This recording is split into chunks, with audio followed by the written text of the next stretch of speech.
Y bueno, hola a todos, somos el grupo 4, conformados por Aura Lucía Montón, Zaira Valentina Rojas y quien les habla Nicolás Quiroga. En esta presentación hablaremos de la crisis financiera asiática en 1997, tomando como caso de estudio los países de ASEAN 5 y analizaremos principalmente su relación con la balanza de pagos. Entonces, ¿por qué es importante la balanza de pagos? Para comenzar, es importante entender que para la balanza de pagos es relevante. La balanza de pagos registra las relaciones económicas que tiene un país con el resto del mundo. Esto incluye operaciones relacionadas con bienes, ingresos, transferencias y movimientos financieros. Su importancia está que permite identificar posibles desequilibrios y vulnerabilidades externas de una economía.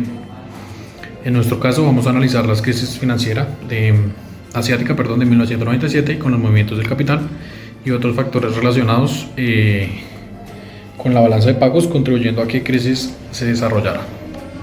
¿Qué estaba pasando antes de 1997? Antes de que ocurriera esta crisis, los países de ASEAN 5 estaban experimentando un periodo de rápido crecimiento económico. Este crecimiento estuvo acompañado por una fuerte entrada de capital extranjero, un aumento de crédito y un mayor endeudamiento. El problema era que parte importante de estos recursos correspondían a capitales de corto plazo y obligaciones en moneda extranjera. Esto aumentó la vulnerabilidad financiera de estos países porque si los inversionistas perdían la confianza y decidían retirar rápidamente su dinero, las economías podían traer dificultades para responder a estas salidas de capital. Por lo tanto, aunque el crecimiento económico era alto, también se estaban acumulando riesgos que posteriormente serían durante la crisis. Bueno, bienvenidos compañeros y docentes, mi nombre es Zaira Valentina Rojas y en esta parte les voy a hablar de la línea de tiempo. Como podemos observar, esta crisis fue evolucionando a través de los años hasta la actualidad y bueno, empezando con 1990 y 1994, se puede observar que empezó un periodo de crecimiento acompañado de fuertes entradas de capital.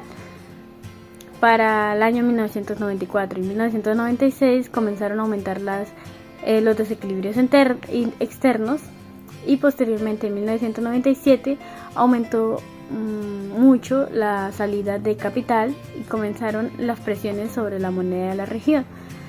El momento más importante se puede observar que ocurrió en julio de 1997 cuando Tailandia finalmente agotó sus reservas intentando defender el valor del baht y pues como se puede observar permitió que su moneda al final flotara. Después de esto la crisis se extendió a otros países de la región entre 1997 y 1998. Finalmente pues se puede ver que después de la crisis se implementaron nuevas reformas financieras las cuales produjeron una mayor acumulación de reservas internacionales. Bueno, ahora, ¿cómo se relacionó esta crisis con la balanza de pagos? Pues aquí, como se puede observar, la crisis se relacionó con la balanza de pagos por medio de una serie de acontecimientos que estuvieron conectados entre sí. Primero, en algunas de estas economías se puede ver cómo presentaban un déficit de cuenta corriente y relacionado junto con el aumento de la inversión y de las importaciones, pues esto generaba una necesidad de financiación externa, lo cual nos muestra como consecuencia que existía una fuerte dependencia del capital extranjero. Mientras los inversionistas tenían confianza, pues estos recursos continuaban llegando. Sin embargo, cuando aumentó la percepción de riesgo, muchos inversionistas comenzaron a retirar sus capitales y estas salidas de capital generaron una presión sobre las reservas internacionales, lo cual obligó a los bancos centrales a intentar utilizar sus reservas para intentar defender el valor de sus monedas. Sin embargo, cuando estas fueron insuficientes, las monedas tuvieron que depreciarse y finalmente esta depreciación aumentó el costo de las deudas externas y contribuyó al desarrollo de la crisis financiera. Bueno, ahora después de analizar el caso asiático pasaremos a revisar el caso colombiano. En Colombia, la entidad encargada de divulgar la balanza de pagos es el Banco de la República, la cual se basa en seguir como referencia el Manual de Balanza de Pagos y Posición de Inversión Internacional, sexta edición, o también conocido como MBP 6 del Fondo Monetario. La balanza de pagos se divide principalmente en dos componentes muy importantes. Bueno, por un lado tenemos la cuenta corriente que incluye bienes y servicios, ingresos primarios e ingresos secundarios. Y por otro lado está la cuenta financiera que incluye inversión directa, inversión de cartera, otra inversión y activos de reserva. De esta manera se puede registrar y analizar las diferentes transacciones económicas que se han realizado entre Colombia y el resto del mundo. Financieras internacionales con el propósito de ayudar un poco a mejorar la situación. Por lo tanto, aquí podemos observar que existía un problema relacionado inicialmente con los flujos externos y financieros, y lo cual terminó teniendo efectos sobre diferentes sectores de la economía.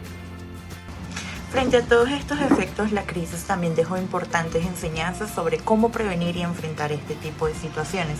Yo me voy a encargar de explicarles cuáles fueron esas principales lecciones. La crisis asiática dejó varias lecciones importantes. En primer lugar, es fundamental mantener suficientes reservas internacionales, ya que estas pueden funcionar como un mecanismo de protección ante una salida repentina de capitales. También es importante evitar una dependencia excesiva del endeudamiento externo de corto plazo y controlar los descalces en moneda extranjera. Y otra lección fue la necesidad de fortalecer el sistema financiero y vigilar constantemente los movimientos internacionales de capital. Finalmente, es importante mantener una cuenta corriente sostenible. En general, la experiencia mostró que el crecimiento económico por sí solo no garantiza estabilidad si existen vulnerabilidades externas que pueden hacerse evidentes ante un cambio en la confianza de los inversionistas. Como conclusión, la crisis asiática mostró cómo los desequilibrios externos pueden convertirse en una crisis financiera. Uno de los principales factores de vulnerabilidad fue la dependencia del capital extranjero de corto plazo. Cuando estos capitales comenzaron a salir, las economías enfrentaron una fuerte presión sobre sus reservas y sus monedas. También podemos destacar la importancia de las reservas internacionales como un mecanismo de protección frente a estos escenarios. Por otra parte, una balanza de pagos correctamente medida permite identificar posibles desequilibrios y analizar la situación externa de una economía. En el caso colombiano, el Banco de la República combina diferentes fuentes de información y utiliza el MVP6 o el MBP6 como marco metodológico para elaborar estas estadísticas.